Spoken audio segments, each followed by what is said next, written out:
செய்திருக்கலாம். ஆனால் அல்லாஹ் கேட்டு விட்டான். அல்லாஹ் கேட்டால் கொடுத்தாக வேண்டும். நபிமார்களுடைய கட்டளை அதுதான். நபிமார்களுக்கு கொடுக்கப்பட்ட கட்டளை அதுதான்.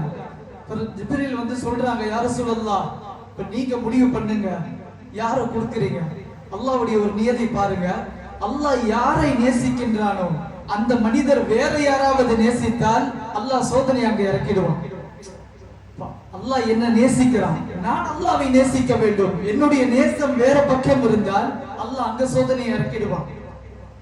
அல்லாஹ் ரசூலுல்லாஹ்வை நேசிக்கின்றான், ரசூலுல்லாஹும் நேசிக்கின்றார்கள். ஆனால் ஹசன் ஹுசைனின் மீது, தன்னுடைய மகனின் மீது ரசூலுல்லாஹ்வுக்கு அதிகமான நேசம்.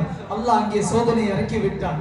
அல்லாஹ் சொன்ன ஒரே ஒரு ஆப்ஷன் தான், ரெண்டுல யாராவது ஒரு ஆளை நீங்கள் தர வேண்டும். ஹதீஸ்ல வருது, ரசூலுல்லாஹ் ரெண்டு பேரையும் ரொம்ப நேரம் பார்த்தாங்க. தன்னுடைய மகன் இப்ராஹிமை பார்க்கின்றார்கள், பேரப்பிள்ளை ஹுசைனை பார்க்கின்றார்கள், நீண்ட நேரம் பார்க்கின்றார்கள்.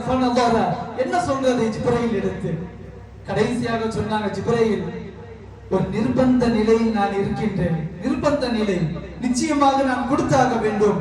அதனால் என்னுடைய மகன் இப்ராஹிமை எடுத்துக் கொள்ளுங்கள். இப்ராஹிமை நீங்கள் எடுத்தால் நான் மட்டும் அழுகுவேன். என்னுடைய மகன் ஹுசைனை நீங்கள் எடுத்தால், என்னுடைய பேரப்பிள்ளை ஹுசைனை நீங்கள் உயர்த்தி கொண்டால் நானும் அழுவேன். என்னுடைய மகள் ஃபாத்திமாவும் அழுவான். ரெண்டு பேரும் அழுவோம். நான் மட்டும் அழுதுக்கிறேன். என்னுடைய மகனை எடுத்துக் கொள்ளுங்கள். காரணம், ஃபாத்திமா அழுவ கூட. ஃபாத்திமா மீது அவ்வளவு நேசம் ரலியல்லாஹு அன்ஹா. காரணம் என்னவென்றால், கியாமத் நாள் வரை ஃபாத்திமாவின் மூலமாக தான் இந்த உலகத்தில் அஹ்லே பைத் அவர்கள் வாழுவார்கள். ஃபாத்திமாவின் மூலமாக தான். ரசூலுல்லாஹ்வுக்கு பிறந்த மற்ற எல்லா பெண் பிள்ளைகளுக்கும் குழந்தை கிடையாது. ஃபாத்திமா ரலியல்லாஹு அன்ஹா அவங்களுக்கு மட்டும் தான் பெண் பிள்ளை. அவங்களுக்கு மட்டும் தான் அல்லாஹ் குழந்தையை கொடுத்திருந்தான். இப்ப இந்த ஃபாத்திமாவின் மூலமாக தான் இந்த உலகத்தில் கியாமத் நாள் வரை அஹ்லே பைத் வாழும் என்பது ரசூலுல்லாஹ்வுக்கு தெரியும்.